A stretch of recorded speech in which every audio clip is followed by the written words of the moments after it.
Bonjour, merci à vous d'être présents pour cette dernière conférence du cycle consacrée au Front populaire et en même temps la dernière conférence de cette année scolaire du comité d'histoire de la ville de Paris.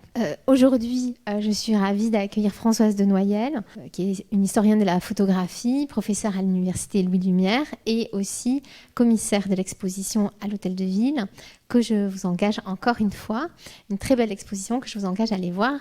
L'entrée est libre, gratuite, et c'est vraiment une très belle exposition. Je rappelle que les conférences peuvent être écoutées en ligne si vous n'avez pas pu assister à une des conférences du cycle, et vous pouvez les retrouver donc sur le site de la mairie de Paris en allant sur la page du comité d'histoire de la ville de Paris. Voilà, je vous souhaite une très belle conférence. Eh bien, merci à vous d'être venus si nombreux, et merci au comité d'histoire de la ville de Paris de m'avoir invité à cette conférence. Donc, je pense que vous avez déjà beaucoup d'informations, beaucoup de connaissances sur le Front populaire. Et pour cette ultime conférence, je vais vous présenter, évidemment en relation avec l'exposition dont on vient d'évoquer le nom, à l'Hôtel de Ville de Paris, en relation donc avec ces photographies, je vais vous montrer comment cette génération de photographes a, dans les années 30 et naturellement en 36, photographier le Front populaire et participer finalement à cette idée, à cet inconscient collectif que l'on a du Front populaire. Les images, probablement plus que les films, ont participé à la mise en scène de ce moment historique extrêmement important. Alors, ce qui est remarquable, c'est que à cette époque-là arrive une génération de photographes qui va véritablement prendre ses marques et devenir des photographes, inventer quasiment un métier de photographe pendant cette période de 1936. Alors, voici, j'espère que ça va, voilà. Voici l'un de ces photographes que vous connaissez. Alors, dans l'exposition, vous verrez, ils sont là. Bien sûr, je n'en mets qu'un. Je ne vous en propose qu'un, mais la plupart sont en photographie, des autoportraits. Vous avez ici un autoportrait de Willy Ronis.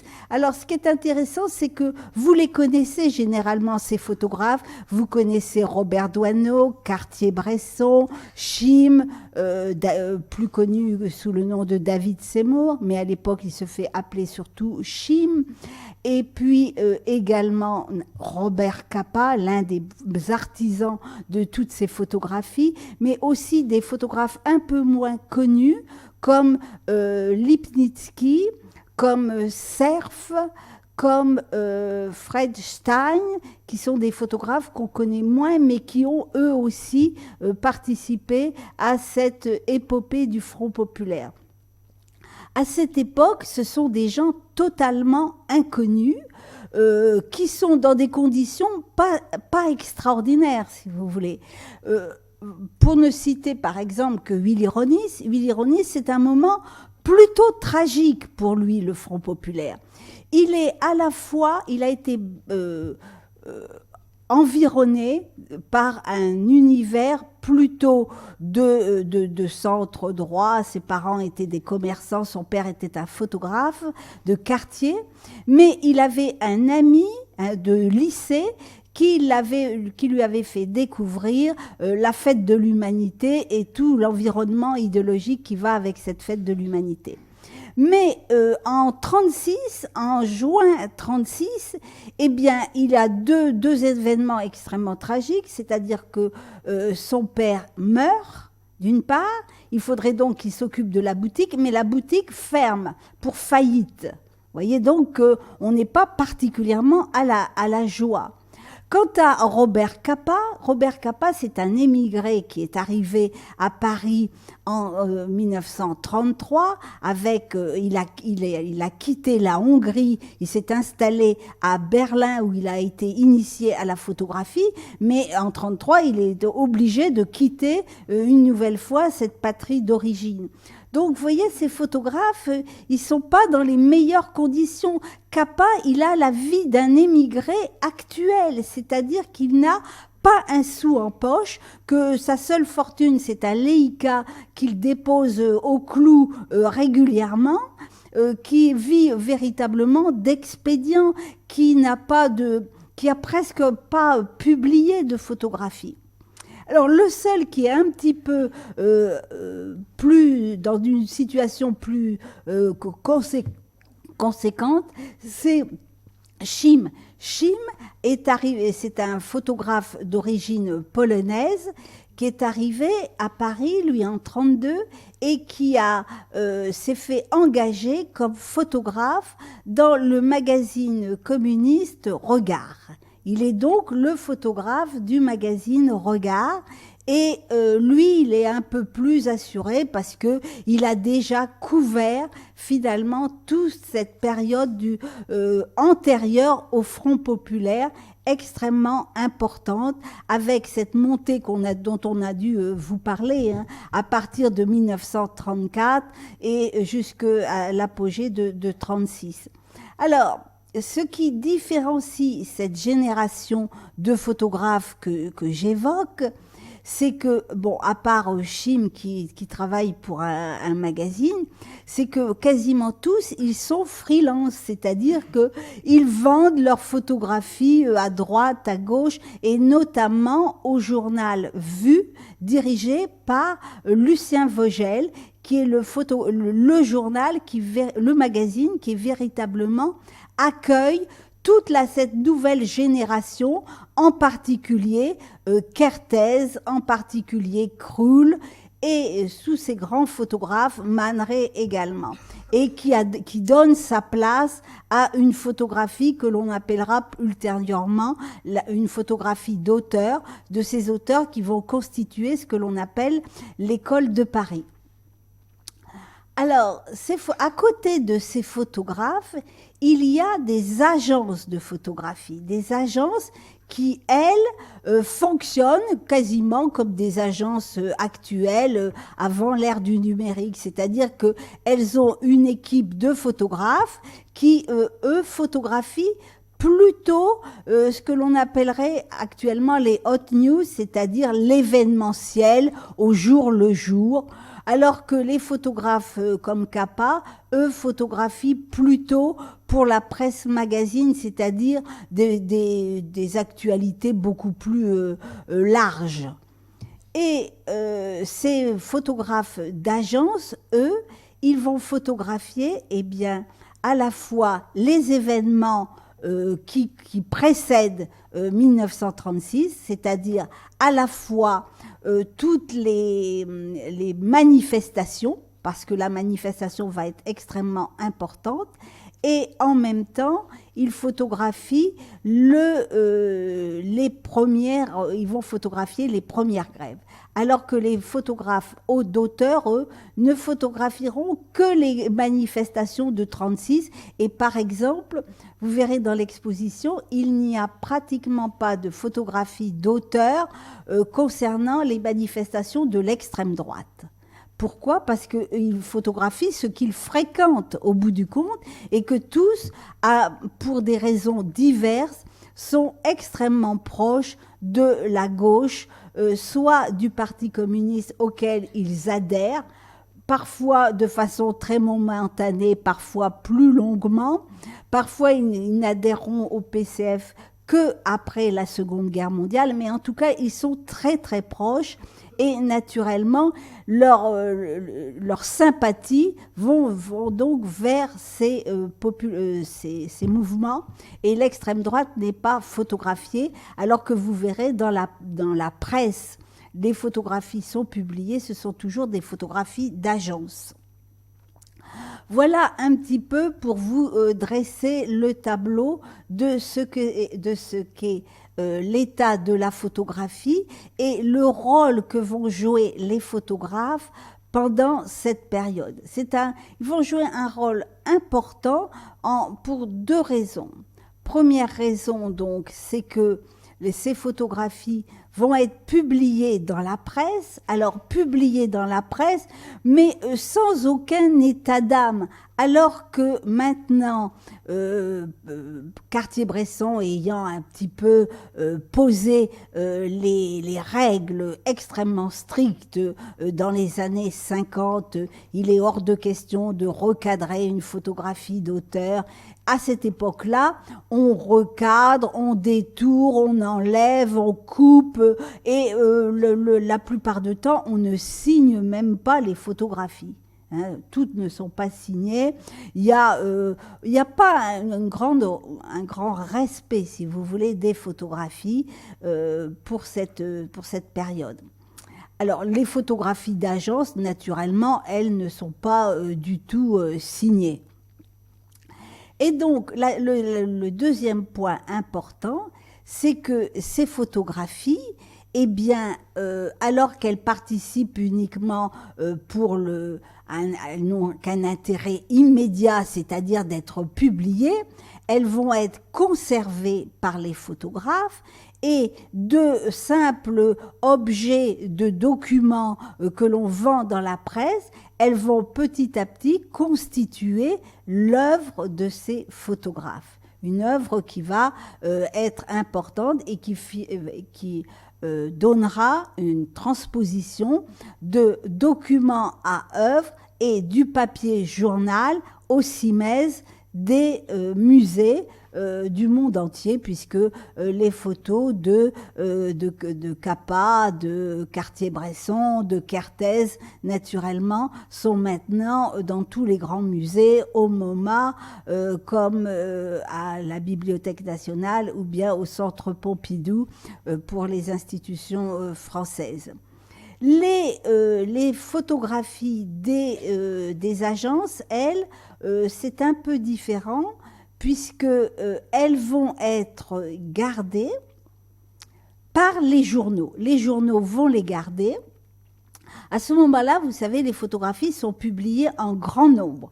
Dès qu'on a fait un reportage, eh bien, immédiatement, il est envoyé, des exemplaires de photographies sont envoyés dans les différents journaux et naturellement, ces différents journaux vont garder les photographies.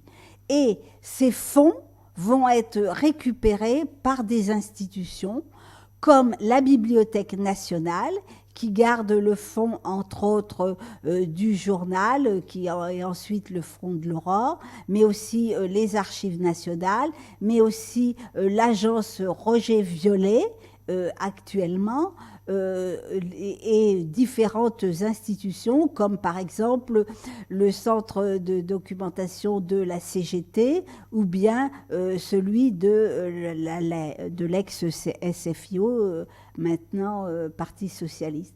Donc tous ces fonds vont, à titre divers, être gardés, alors soit dans de grands nombres, soit dans de très petits nombres, et c'est à travers toutes ces photographies, naturellement, que l'on va pouvoir avoir ce témoignage actuel de la photographie. Alors, voilà. Alors, ici, un deuxième photographe, vous voyez, c'est celui qui est à gauche, Marcel Serf, de l'équipe de Regard. Marcel Serf, dont c'est un photographe qui va avoir une très très courte temporalité, puisque dès la guerre, il va être arrêté et fait prisonnier, et ensuite, à la Libération, il deviendra un historien de la Commune de Paris. Vous voyez, donc c'est extrêmement court sa période de photographe, mais en tout cas, il travaille avec Chim et il va faire un certain nombre, il va couvrir le Front populaire. Voilà. Alors, la rue comme mode d'expression politique et syndicale, après vous avoir dressé donc le portrait un petit peu de cette génération de photographes, je vais vous présenter différents éléments qui participent donc au Front populaire. Il faut savoir que la manifestation, comme je l'ai déjà brièvement évoqué, va être un moment extrêmement important. La manifestation, c'est là où va se construire en partie l'unité du Front populaire. L'unité, unité contre quoi? Eh bien d'abord, unité contre la montée du fascisme à travers des associations, à travers comme le comité Amsterdam Playel. Moi, je ne reviens pas sur tous ces éléments qu'on a dû certainement évoquer largement.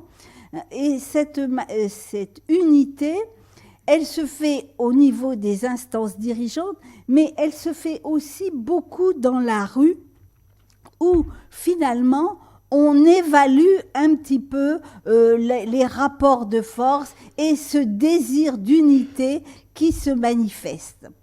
Première manifestation importante, je vous ai dit les photos d'agence.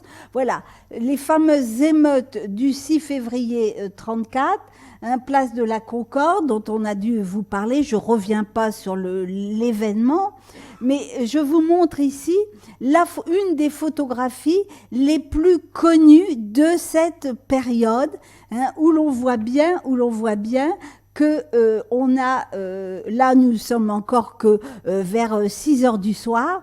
Il y a eu des photos de nuit, mais peu de photos de nuit, car on a la photographie est liée naturellement à des problèmes techniques.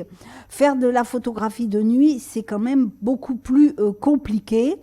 Donc les agences se sont surtout focalisées sur des photos de jour et qui montrent les exactions. Il y aura quelques autres photos, notamment une photo d'un bus en flammes. Pourquoi? Parce que le bus en flammes est éclairé, donc on peut le photographier. Vous voyez, les témoignages sont directement liés à des problèmes techniques, et problèmes techniques qui font toute la différence avec les photographes d'agence qui, eux, ont encore des appareils à plaques, tous, absolument, sans exception, et les auteurs qui, eux, ont des appareils avec du film, et notamment les deux appareils un peu mythiques de l'époque, qui sont le Leica et le Rolleiflex. Vous avez ici une image d'un hommage à Jean Jaurès, 31 juillet 1934, une photo de Willy Ronis, et vous voyez ici que dans cette photographie, vous avez la banderole de l'AEAR, Association des écrivains et artistes révolutionnaires, avec une section naturellement particulièrement dédiée aux écrivains, mais il y avait aussi une section pour la photographie, section assez informe. Quand j'ai interrogé il y a déjà quelques décennies les photographes qui étaient encore vivants, aussi bien Willy Ronis que Cartier-Bresson, tous me répondaient: oh oui, mais il n'y avait pas vraiment de réunion, c'était assez informel.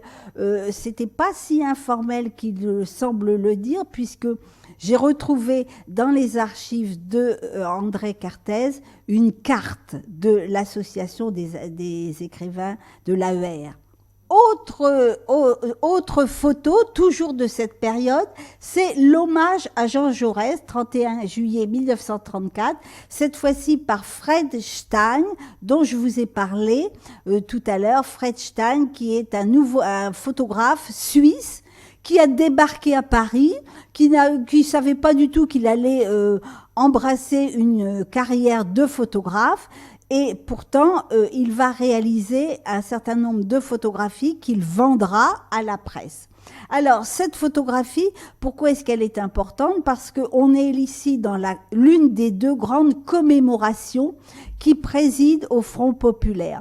Première commémoration, c'est donc celle de l'hommage à Jean Jaurès, où les forces de gauche, pour la première fois, véritablement se réunissent dans une manifestation, alors que politiquement, l'unité est loin d'être faite.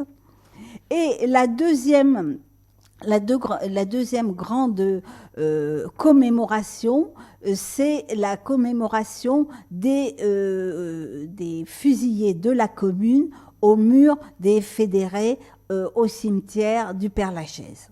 Voilà, défilé au stade Vélodrome Buffalo à Montrouge, 14 juin 1936, André Kertész.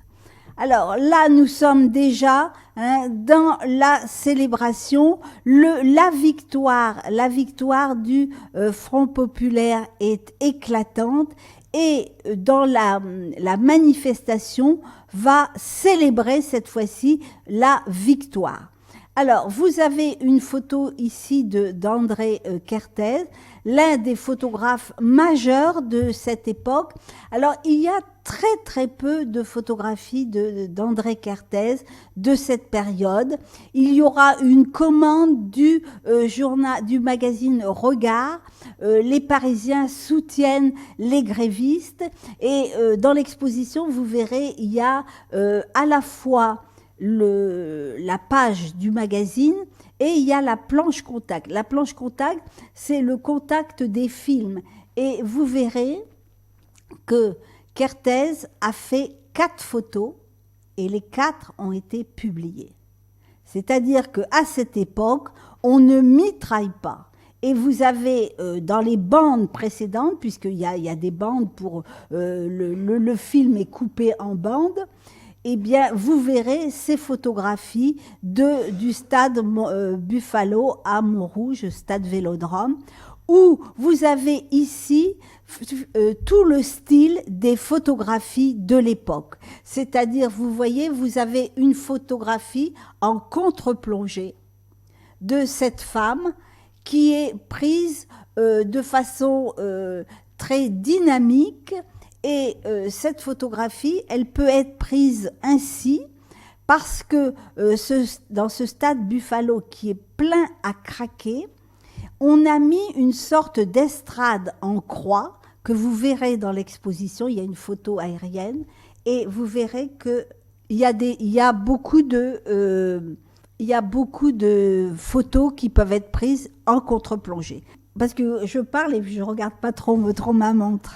Alors, vous avez ici, toujours au même moment, une autre photo, vous voyez, une photo de cette fois-ci Gaston Paris. Gaston Paris, c'est un photographe qui, lui, travaille beaucoup pour l'autre magazine dont je vous ai parlé, Vue, le magazine de Lucien Vogel. Et dans cette photo, encore une fois, on a une photo d'auteur parce qu'on a une photo qui est extrêmement symbolique.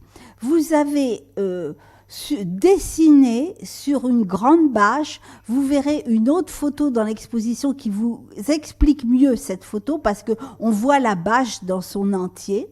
Une photo donc avec ce dessin de la Marseillaise de Rude, Marseillaise qu'on peut voir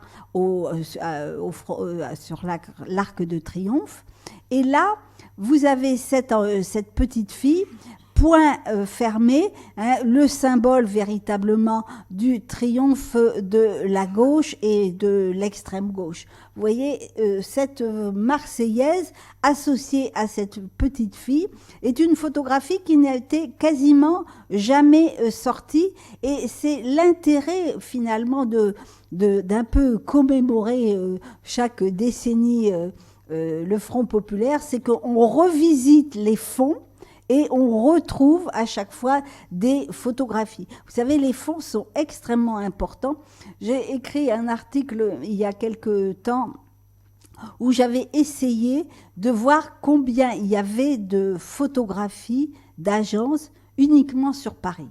Uniquement sur Paris. C'est un peu une comptabilité à la louche parce qu'il est extrêmement difficile de savoir combien il y a de photographies puisque certaines sont comptabilisées en mètres linéaires, d'autres en carton, d'autres en milliers. Vous voyez, à l'ABN, on ne sait pas exactement à 1000 ou 2000 pièces combien on a de photos. Donc, il y a environ 90 millions de photographies.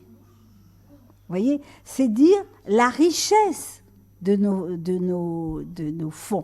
Ah oui, mais on a beaucoup de chance parce qu'il y a beaucoup de monde au bout du compte pour s'occuper de ces fonds, même s'il n'y en a jamais assez naturellement. Nous arrivons au défilé du 14 juillet 1936, défilé du 14 juillet qui va être l'apothéose véritablement de ces manifestations, de la rue comme lieu de manifestation. Alors, ici, vous avez le long du défilé, vous avez des groupes. Alors ici, il s'agit des jeunes communistes qui défilent. Vous voyez, ils tiennent. Je n'ai pas réussi à lire. Je suppose que ça doit être l'Humanité, mais je n'en suis pas totalement certaine. Donc, comme je n'en suis pas totalement certaine, je vous émets. Il y a quelques réserves, mais enfin, je suppose que c'est certainement plutôt l'Humanité que le flambeau qu'ils ont en main. Il y a un autre groupe qui est quand même un petit peu surprenant, vous voyez, ce sont les officiers de réserve. Les officiers de réserve qui défilent avec toutes leurs décorations. On montre souvent les anciens combattants, hein, parce que bon, ça on le sait qu'ils défilent, mais vous voyez, même les officiers de réserve, c'est vous dire combien le Front populaire a été largement dans l'ensemble de la population française. Alors, deux autres groupes. Là, le groupe à gauche, ce sont les Tunisiens qui défilent, un groupe de Tunisiens qui défilent. Et à droite, eh bien, les jeunesses socialistes, cette fois-ci, avec le portrait de Blum associé. Donc, alors ici, vous avez deux photographies tout à fait intéressantes parce que cela vous montre que quelquefois, il n'y a pas grand écart entre la photographie d'auteur et la photographie d'agence. Vous avez à droite la photographie de Capa par Magnum et à gauche une photographie anonyme d'agence. Vous voyez, on retrouve la même thématique. Alors, la photo de droite, c'est une photo que vous devez connaître parce que elle est vraiment extrêmement représentative du Front populaire.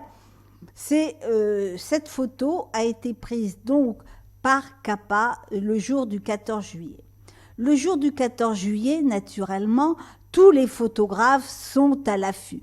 Tous, sauf un qui n'est pas... Enfin, parmi ceux que j'ai cités, il y en a un qui n'est pas là, c'est Cartier-Bresson, parce que Cartier-Bresson, il ne photographie pas les grèves, il ne photographie pas le 14 juillet, parce qu'il fait du cinéma. À l'époque, il est en train de tourner la partie de campagne. Donc, il n'est pas là. Alors, dans l'exposition, vous verrez un petit agenda ouvert à la date du 13 et 14 juillet 1936. Et à cette date, c'est l'agenda personnel de Willy Ronis. Willy Ronis a gardé tous ses agendas. J'ai feuilleté tous les agendas de Willy Ronis de 1924 à 2009. Et c'est extrêmement intéressant parce qu'il notait vraiment beaucoup de choses. Et à la date du 13 juillet, il met rendez-vous téléphonique avec Chim, avec Capa, avec Chim, parce que Chim, c'est un ami de Ronis. Il vient chez lui pour glacer ses photos. Vous savez, à cette époque, la mode était de rendre les photos extrêmement brillantes. Il fallait les passer sur une glaceuse qui était une machine très encombrante, avec un tambour très encombrant. Donc, dans les petites chambres où ils développaient leurs photos dans les lavabos, il était hors de question d'avoir cet instrument. Et comme le père de Willy Ronis, je vous l'ai dit, était photographe, Chim venait se servir de la glaceuse et donc ils avaient lié amitié. Et Chim lui a dit, viens, je t'emmène faire le reportage. C'était le premier reportage de Willy Ronis, et je te montrerai un peu où il faut se placer. Donc il y a Chim et Ronis, et puis il y en a un autre, c'est Capa. Capa, lui, il se débrouille tout seul, et Capa, il est quelqu'un de très mobile, de très engagé, et il va faire cette photographie de droite, ici, avec le petit garçon sur les épaules de son père, donc 2 générations. Vous voyez, photographie prise une nouvelle fois en contre-plongée, avec derrière les drapeaux que vous voyez derrière sont les drapeaux de la Bastille, qui est enrubanné de drapeaux. Et cette photo prise le 14 juillet va faire la couverture du numéro de vue du 15 juillet, le lendemain. Elle est publiée et ça va être pour Capa quelque chose d'absolument extraordinaire parce que pour la première fois, il a une couverture d'un très grand magazine qui est lu par les professionnels comme étant le magazine des photographes, des meilleurs photographes. Je vous ai parlé de la rue toujours comme moyen d'expression. Eh bien, la rue, c'est aussi l'endroit où l'on est lorsqu'il y a des enterrements. Et l'enterrement est aussi un mode d'expression politique. Vous avez ici deux photographies, hein, l'une pour l'enterrement d'un militant d'extrême droite qui est mort lors des émeutes de février 34, et à droite, vous avez les membres de la Solidarité française. La Solidarité française, c'était un mouvement d'extrême droite à l'initiative de Monsieur Coty, pas René Coty le président, mais Coty le parfumeur. Et militant d'extrême droite, donc qui est mort, et donc les militants de Solidarité, plusieurs ont été tués, et l'année suivante, on commémore, parce que l'extrême droite commémore aussi, on a toujours en tête les commémorations de l'extrême gauche, mais l'extrême droite commémore, et il commémore les victimes du 6 février.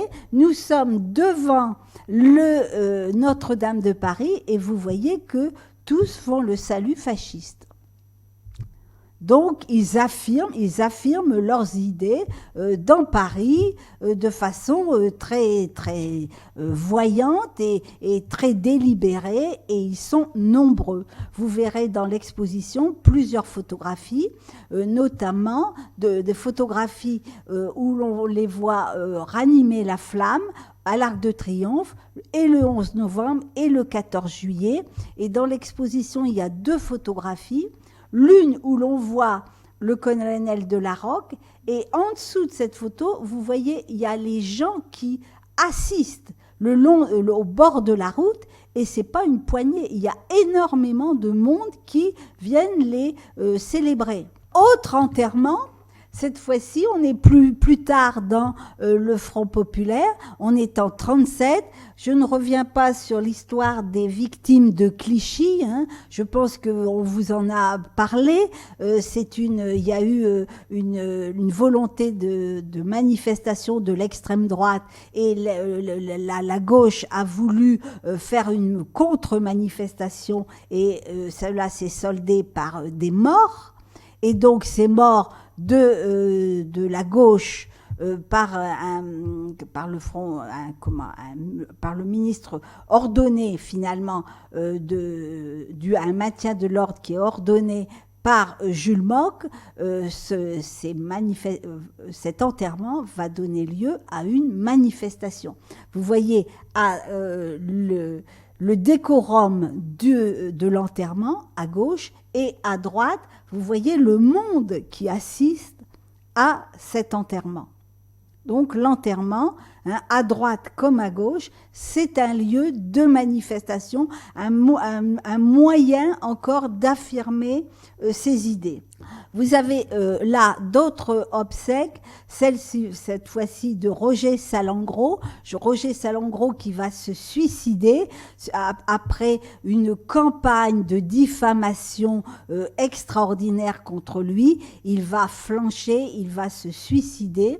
Et à gauche, vous avez Salengro était originaire de Lille, donc il va être enterré à Lille. Vous voyez là le défilé pendant l'enterrement à Lille, sur la photographie de gauche, où vous voyez les gens, cette fois-ci, point levé, et à droite, une manifestation de solidarité réalisée par les partis de gauche, PC, SFIO et radicaux.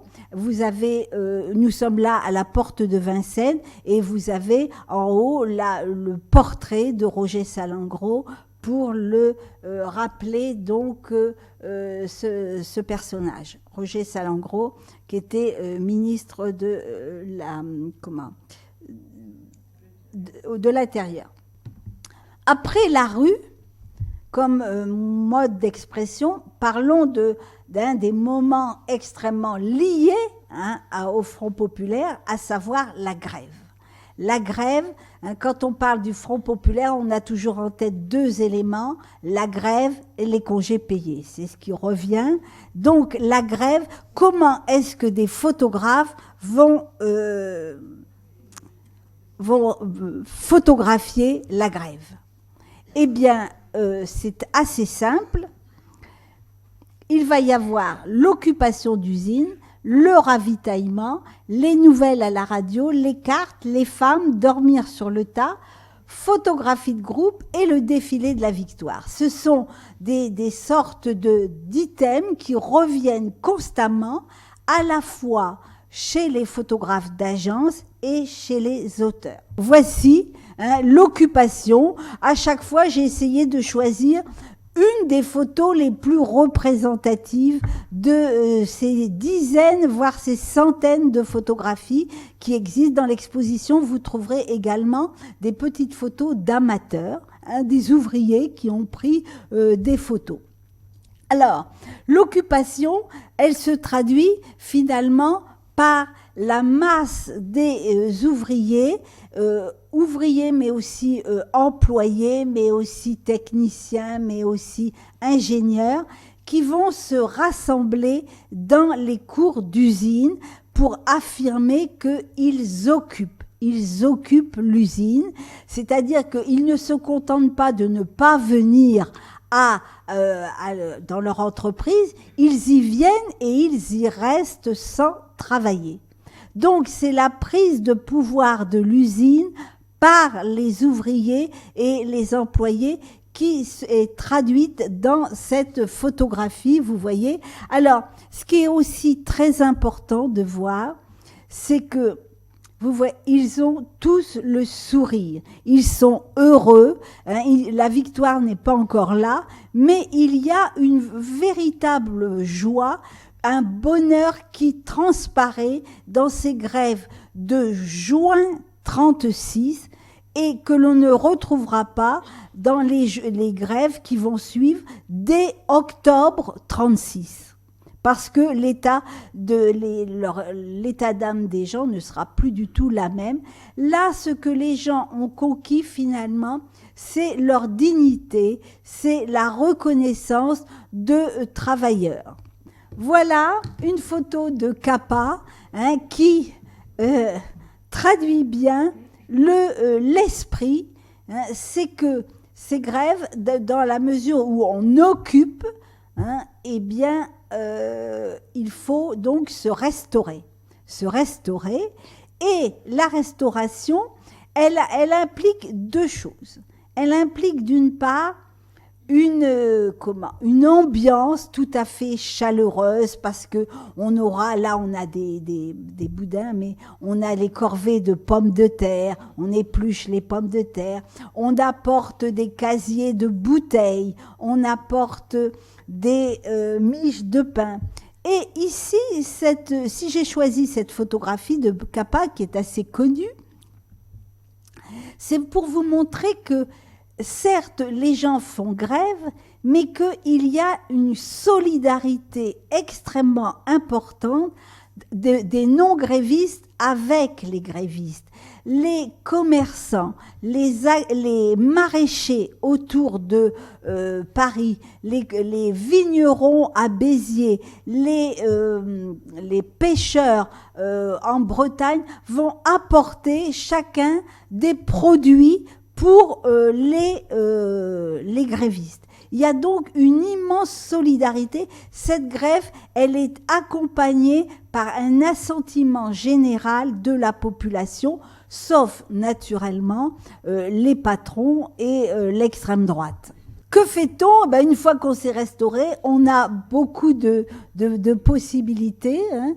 C'est-à-dire que on peut écouter la radio. Alors la radio, elle a une double fonction. La radio est un instrument qui est en train d'entrer massivement dans les foyers, hein, des classes, disons, moyennes. Hein, pas encore vraiment les classes très très laborieuses, mais les classes moyennes ont tous des radios chez elles, et on en a amené une dans toutes les usines. Alors, quel est l'intérêt de cette radio? Elle est double. D'une part, on peut écouter les nouvelles à la radio. Et les nouvelles, il y a des informations. Alors, on est loin des bulletins, non seulement de l'information en continu, mais même des bulletins toutes les heures, hein. Il y a des informations le matin, le midi et le soir.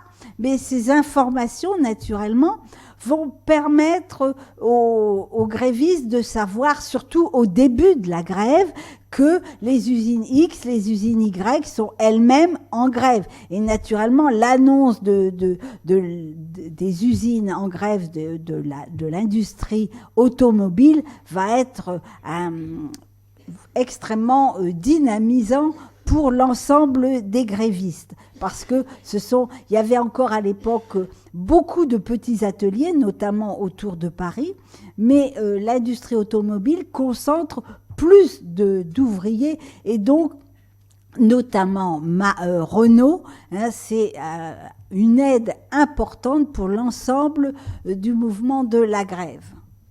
Et l'autre intérêt de la radio, eh bien, c'est que elle diffuse les chansons à la mode, les tubes, et donc on peut écouter les chansons, et on peut danser grâce à la musique diffusée par la radio. Alors, naturellement, on tape le carton, comme on disait dans les expressions populaires. Et vous voyez, cette photo, je trouve, résume assez bien l'esprit de la grève de cette époque. C'est-à-dire que là, nous sommes, cette photo de Capa a été prise sur la terrasse des Galeries Lafayette. Et vous voyez, il fait chaud, on est au mois de juin, hein, avec une grande simplicité. On n'a pas de casquette, on se fait un chapeau avec un journal, hein, et on joue aux cartes parce qu'on aime jouer aux cartes, et on est bien, on est heureux, on fait des blagues, et il y a vraiment un univers très chaleureux pendant cette période. Alors, les femmes, contrairement à ce qu'on dit à droite, à gauche, elles, quand même, en tout cas dans les photos, je peux vous dire que elles sont très présentes. Elles sont très présentes, on les trouve, et non pas à la marge. Alors les deux photos-là sont assez intéressantes pour deux raisons. Première raison, toutes les deux sont entièrement posées. Comme beaucoup des photos de cette époque, hein, il y a une mise en scène. Un peu comme finalement dirait Aragon, le mentir vrai. Hein, le mentir vrai, c'est-à-dire qu'on fait poser, mais en même temps, cela traduit bien l'ambiance de l'époque. Alors, les deux photos là montrent à la fois des femmes qui tricotent, c'est-à-dire que c'est l'idée quand même un peu machiste que les femmes, eh bien, elles sont toujours, elles ne perdent pas un instant, elles vont pas jouer aux cartes, elles font leur tricot, Mais en même temps, à droite, vous avez des femmes qui s'informent. Vous voyez, les femmes, elles s'informent, elles lisent le journal. Alors, il s'agit des journaux de l'Excelsior, du journal L'Excelsior, un quotidien qui s'est intéressé, c'est le premier quotidien qui véritablement s'est intéressé à la photographie. C'est le premier. Alors, là aussi, on a une mise en scène, mais ce qui est intéressant, vous voyez, c'est de dire, eh bien, les femmes, comme les hommes, elles lisent la presse. N'oubliez pas que les femmes n'auront pas le droit de vote avant 1944 et que l'une des raisons qui était avancée par la gauche, c'était de dire elles vont voter comme le curé va leur indiquer de voter et donc on va pas leur donner le droit de vote. Et là on voit bien que elles n'écoutent pas le curé, elles lisent la presse. Là nous avons la photo la plus emblématique des grèves. C'est l'occupation implique que l'on dorme.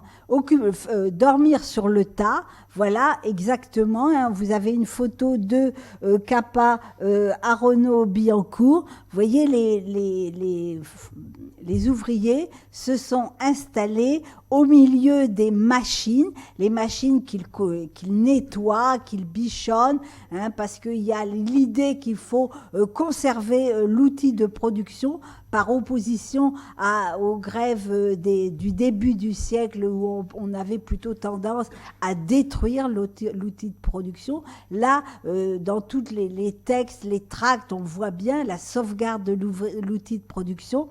Et vous voyez ces deux hommes qui dorment. Il y aura beaucoup de photographies. Les agences feront exactement le même type de photographie. Alors, sur les photos d'agence, on voit que, encore une fois, ces photos sont mises en scène. C'est-à-dire qu'ils ne dorment pas. Souvent, on les voit, ils se contiennent pour ne pas rire. Mais ce qui est intéressant, c'est que, effectivement, il n'empêche qu'ils dormaient véritablement sur le tas. Voici ce que j'appelle la photo de groupe. Photo de groupe, c'est-à-dire qu'il y a eu le désir véritablement de saisir ce moment où on a gagné, où on était ensemble. Il y a eu la volonté de dire nous sommes unis, nous le resterons. Et cette photo qui saisit, qui fige l'instant, va le prouver. On a un témoignage et presque partout, il y a eu des photos qui ont été réalisées. Vous avez ici une photo d'agence, agence Keystone, qui vous montre les ouvriers de l'exposition universelle. L'exposition universelle a été arrêtée, les ouvriers se sont mis en grève, et là vous avez le percement du Trocadéro, pour construire le nouveau Trocadéro, et vous voyez qu'ils sont tous réunis, toujours le poing levé, en signe de victoire. Ici, deux autres photographies de groupe qui vous montrent la diversité des comités. Là, vous avez à gauche le comité de la Banque de France. Vous noterez que dans le comité de grève, il y a encore une fois des femmes. Et ici, à droite, les employés de la charcuterie Olida.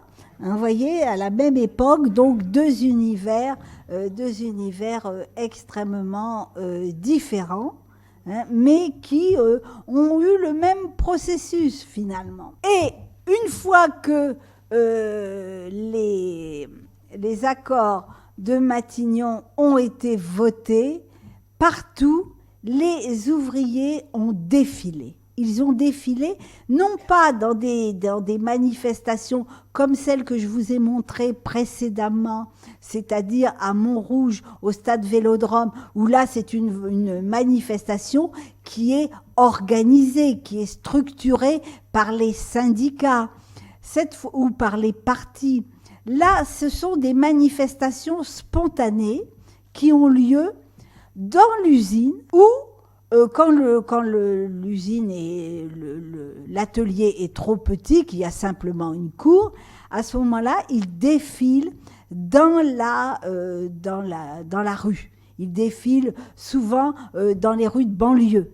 Alors, quelquefois avec des chars où il y a des fleurs, où il y a des guirlandes, mais souvent, vous voyez, comme ici, à gauche, on voit bien qu'il y a les fumées d'usine au loin et que eux sortent de l'usine, encore une fois, le poing levé pour la victoire. À droite, sont les ouvriers de la maison Cartier-Bresson, qui défilent dans les rues de Pantin. Alors, je rappelle que Cartier-Bresson était d'une famille bourgeoise, très aisée, dont les parents étaient à la tête d'entreprises dans le fil. Et naturellement, pendant que Cartier-Bresson va célébrer les congés payés, eh bien, ses parents se disaient que les affaires n'étaient pas extraordinaires avec cette grève. Les congés payés, on y arrive. Alors, les congés payés, eh bien, il y a ceux de 36 qui sont quand même extrêmement peu répandus au bout du compte, parce qu'on n'a pas eu le temps vraiment de s'y mettre, mais ça sera surtout l'année 37 et les années suivantes qui vont connaître un afflux de personnes sur les routes, alors soit à bicyclette avec les fameux tandems, soit surtout en train grâce aux billets de congés payés avec Jean Zé, soit avec leurs voitures, mais très peu avaient des voitures. Ceux qui avaient des voitures, ils n'avaient pas attendu les congés payés pour avoir des vacances. Alors, voilà 2 photographies qui vous montrent que la vie au grand air, les congés payés, notamment en 36, ça n'avait pas été véritablement pour tout le monde. Et vous voyez ici que les enfants de Paris, eh bien, ils s'en vont pas à la mer. Ils se baignent dans la Seine. Et à droite, vous avez là une sorte de camping. Vous voyez quand même la grande misère qui préside à ces photographies d'enfants qui ne sont pas des enfants privilégiés. Tous ne sont pas partis en vacances. Il y a eu 550 000 billets de congés payés qui ont été délivrés la première année, donc c'est pas si important que cela. Voilà la vie au grand air. La vie au grand air grâce aux auberges de jeunesse, grâce aux colonies de vacances qui sont mises en place par certaines communes, notamment de banlieue. Et vous avez le photographe Pierre Jabé, qui était lui-même affilié à la Fédération des auberges de la jeunesse, qui va réaliser finalement des photographies en étant lui-même quelqu'un qui fréquente les auberges de jeunesse. Vous avez ici encore des photographies qui vous montrent toute la grammaire stylistique de l'époque. Vous voyez à gauche une photo qui est prise en diagonale, c'est-à-dire qu'on a photographié en faisant basculer l'appareil. Et puis à droite, une sorte de métonymie où l'on voit la partie pour le tout, où l'on a compris qu'il n'était pas important de tout montrer, qu'il fallait simplement montrer l'essentiel. Et l'essentiel, c'est les jambes qui se balancent, là, cet air de liberté qui préside à la vie au grand air. Il y a ceux qui ont le bonheur d'aller jusqu'à la mer. Ils sont plusieurs vont découvrir la mer. Alors, vous avez ici, à gauche, une photo d'agence Keston. Vous voyez, je vous disais que quelquefois, les photos d'agence avaient un intérêt stylistique bien égal à celle aux photographies d'auteur. Et sur la droite, vous avez une photographie de Lipnitsky. Alors Lipnitsky, c'était un photographe qui photographiait plutôt les acteurs, les actrices, la vie mondaine. Et il est à Deauville où il photographie les mondanités habituelles. Et que découvre-t-il ? Eh bien, il découvre ce que certains vont appeler les congés payés, ces salauds à casquette qui sont en train de polluer nos plages.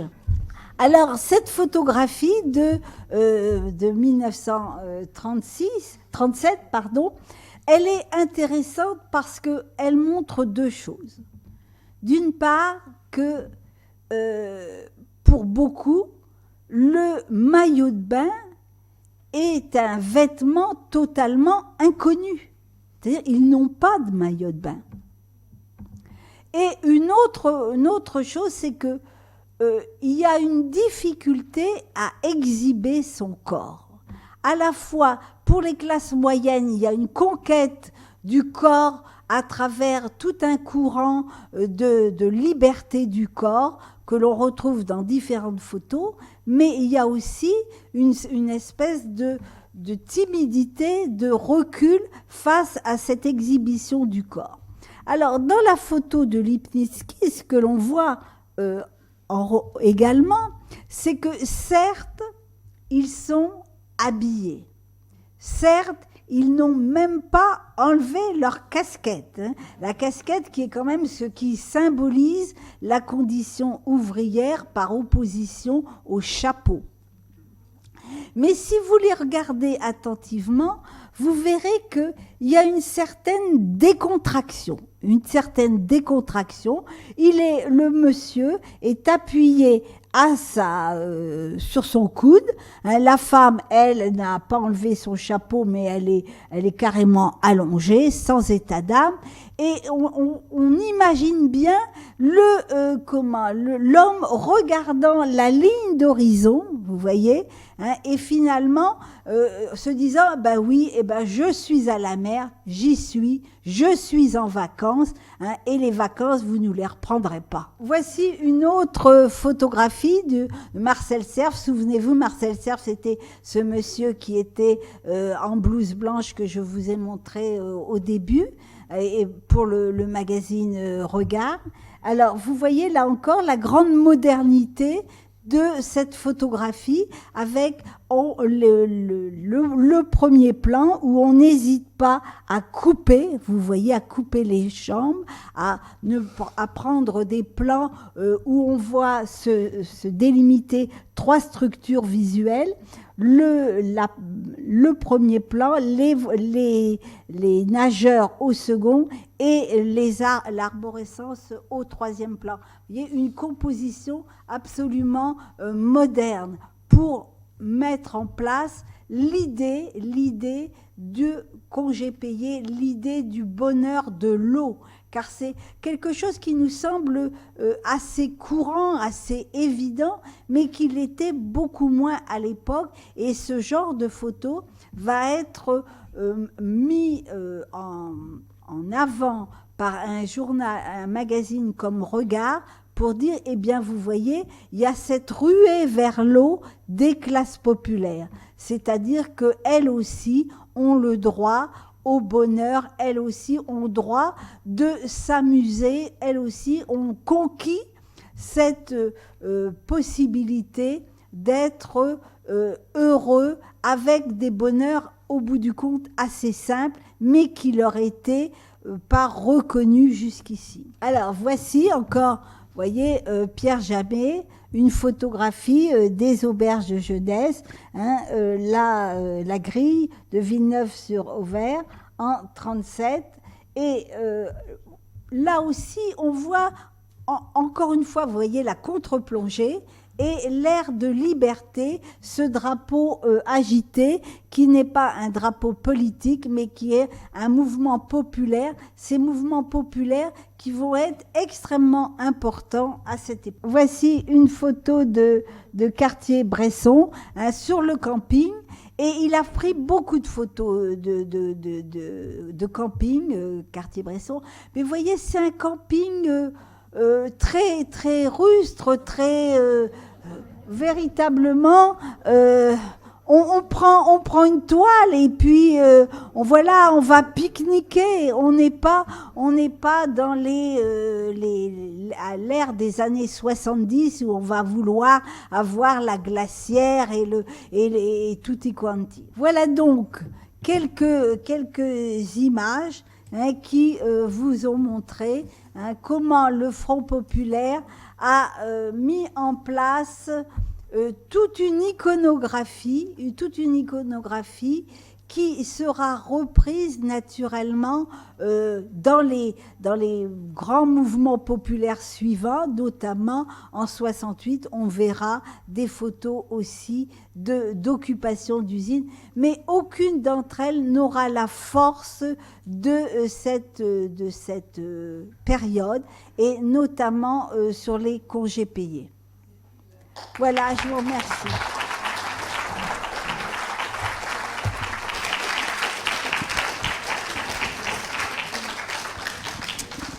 Merci beaucoup de nous avoir aidés à lire et d'avoir fait parler toutes ces photographies pour nous. Et comme d'habitude, j'invite la salle à poser des questions, comme d'habitude dans le micro, de façon à ce qu'on puisse les entendre ensuite pour ceux qui voudraient regarder écouter la conférence en différé. Oui, bonjour. C'est pas une question, c'est juste une observation. Je pense que la dernière photo que vous nous avez montrée, c'est pas vraiment du camping, hein. C'est juste une halte au bord de la route pour pique-niquer. Donc, on ne simplifie pas trop. Ils savaient quand même camper.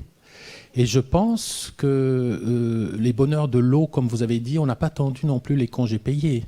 Je veux dire, on a plein de photos qui nous montrent les joies des guinguettes, des baignades au bord de la Marne, du dimanche. Donc, alors, les congés payés à la mer, oui, sur une semaine, 2 semaines. Mais je veux dire, les bonheurs de l'eau, ce n'était pas non plus l'apanage des classes favorisées. Je pense que vous avez un petit peu exagéré. La classe populaire se baignait quand même. Mais c'était essentiellement ceux qui étaient proches. C'est-à-dire, vous avez des articles, par exemple, une série d'articles de Germaine Krull sur les guinguettes, qui est antérieure au Front populaire. Mais ça, c'était finalement les Parisiens qui pouvaient prendre facilement le train, qui allait les amener à côté. Là, je vous ai montré des photos qui sont essentiellement des photos parisiennes, mais quand on parle du Front populaire, il faut quand même parler de l'ensemble de la population. Et l'ensemble de la population, elle se déplaçait pas tant que ça jusqu'avant. Et d'ailleurs, les premiers billets de congés payés, ils ont surtout servi, par exemple, aux gens des villes à retourner dans leur campagne, parce qu'ils ne le faisaient absolument pas. C'était pas forcément pour aller à la mer ou bien au bord de l'eau. Mais vous avez absolument raison. Effectivement, il y avait des joies de l'eau bien avant, mais réservées. Pourquoi ? Parce qu'il y a une question de temps quand même. Faut pas oublier que les gens travaillaient du lundi au samedi, et que le dimanche, ils faisaient tout ce qu'ils n'avaient pas pu faire pendant la semaine parce que le nombre d'heures était quand même très important, et que ça leur a libéré du temps. Le Front populaire, ce qui est important de voir, c'est que ça a libéré du temps pour faire des choses qu'on ne pouvait pas faire avant, parce qu'effectivement, avant, on pouvait y aller que le dimanche. Je me trompe peut-être, mais je conteste un peu le commentaire que vous avez fait sur les joueurs de cartes aux Galeries Lafayette. Ah oui.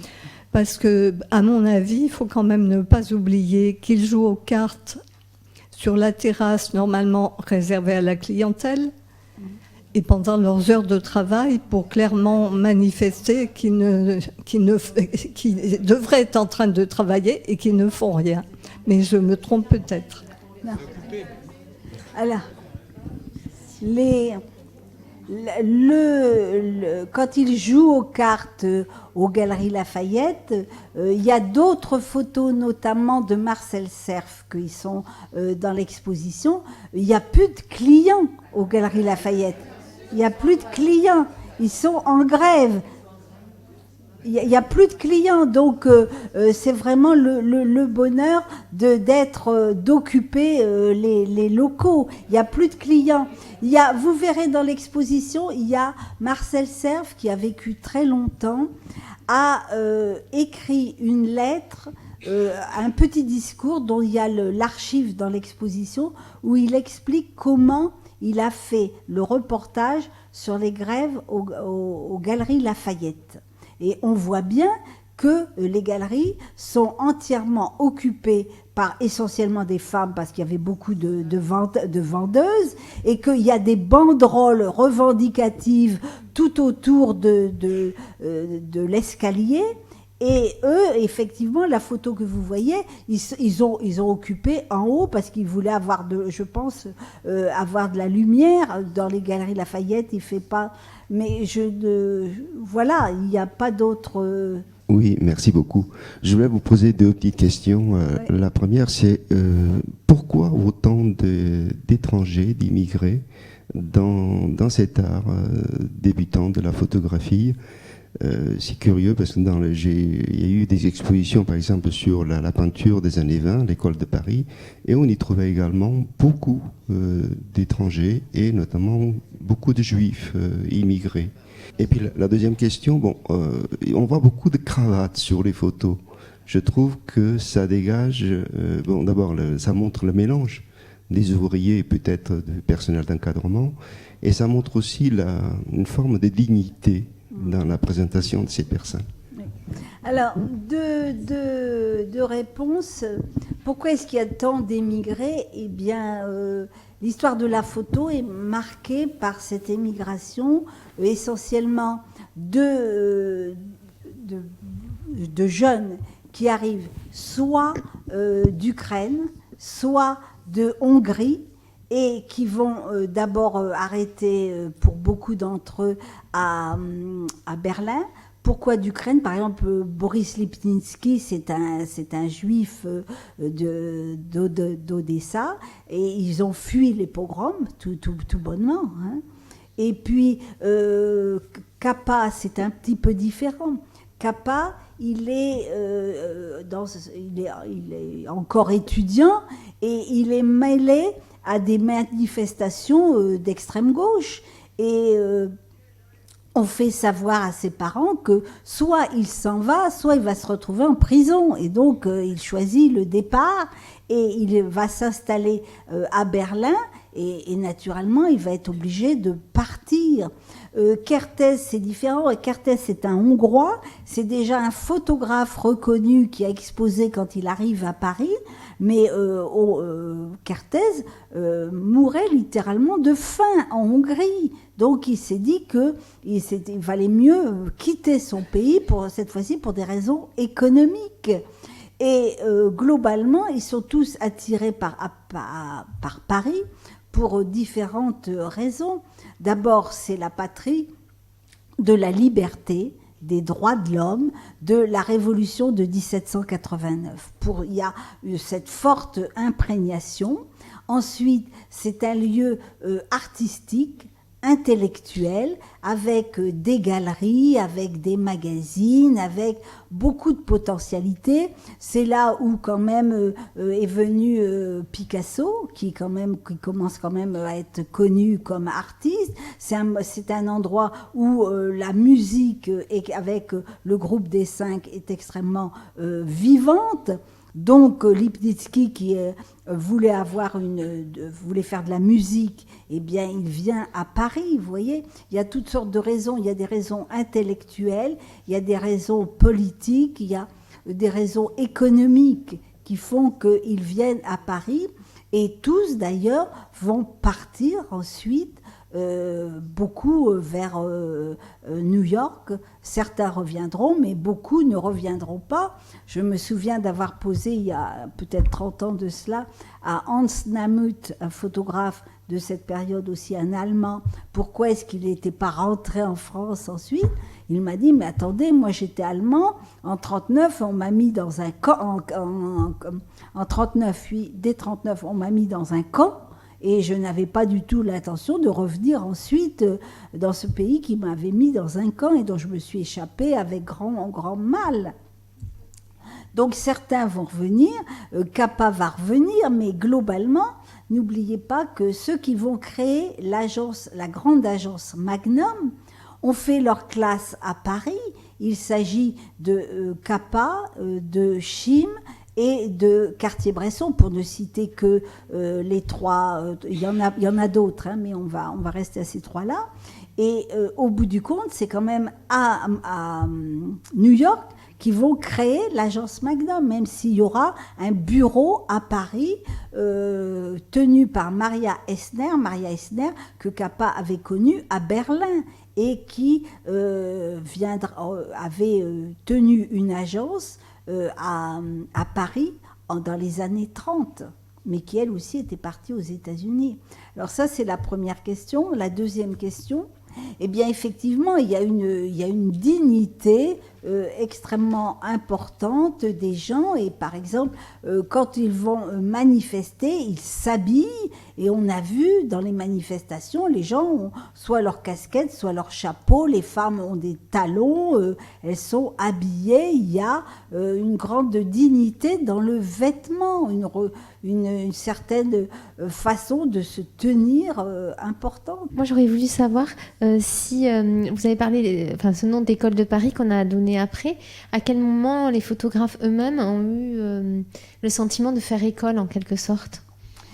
École de Paris, vous savez, c'est une terminologie très intéressante.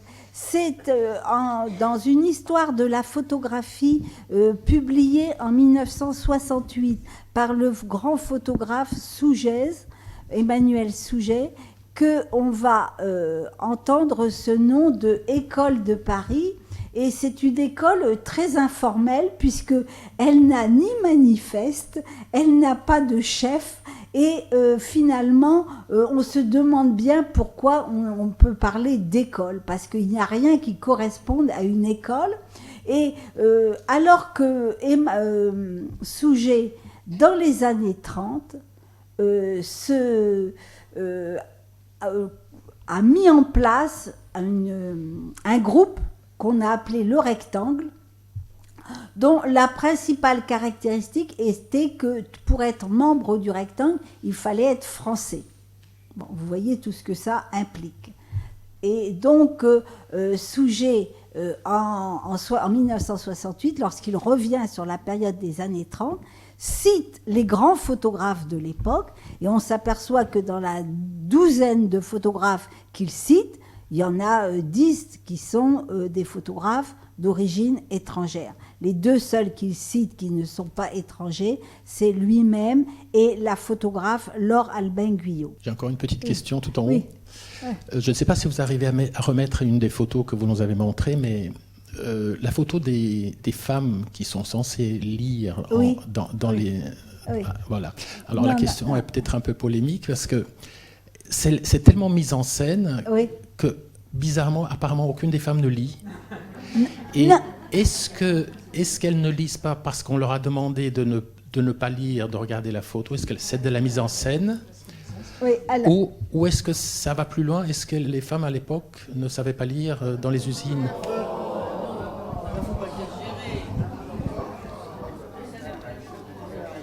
Alors, attendez, non, on n'a pas la photo là.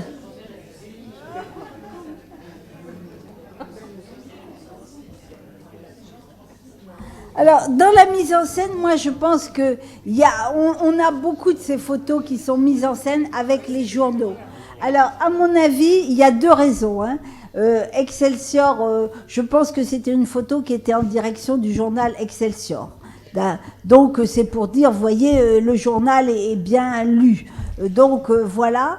Alors en même temps sur le comment, là, elles ne lisent pas, non, elles regardent parce que l'instantané, vous savez, c'est pas encore quelque chose de bien courant.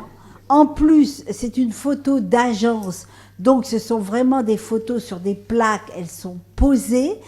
On n'est pas dans l'instantané, dans Cartier-Bresson ou Capa qui voulait se rendre invisible et qui déclenchait, vous n'aviez pas eu le temps de réfléchir que la photo était prise. Là, certainement qu'il a dit attention, je vais prendre la photo et tout le monde a regardé. Vous voyez, c'est une autre mentalité et donc elle regarde. Alors maintenant, la question que vous posez, est-ce qu'elle savait lire ou pas? L'école est jusqu'à 12 ans. Je pense qu'une majorité savait lire et que certainement d'autres ne savaient pas lire, mais que la majorité savait lire.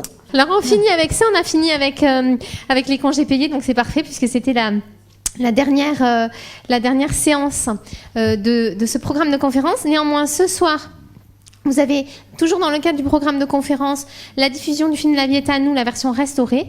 Ce soir, diffusion du film, il faut être là à partir de 18h45 pour voir le film, ici même à l'auditorium, entrée libre, comme les conférences. Alors, dans La vie est à nous, vous verrez des photos, tout ce que vous avez vu en fixe, vous le reverrez finalement de façon animée. Dans l'exposition, il n'y a que de brefs extraits, mais c'est un film extrêmement intéressant, La vie est à nous, qui montre bien l'esprit de l'époque. Voilà, je vous remercie.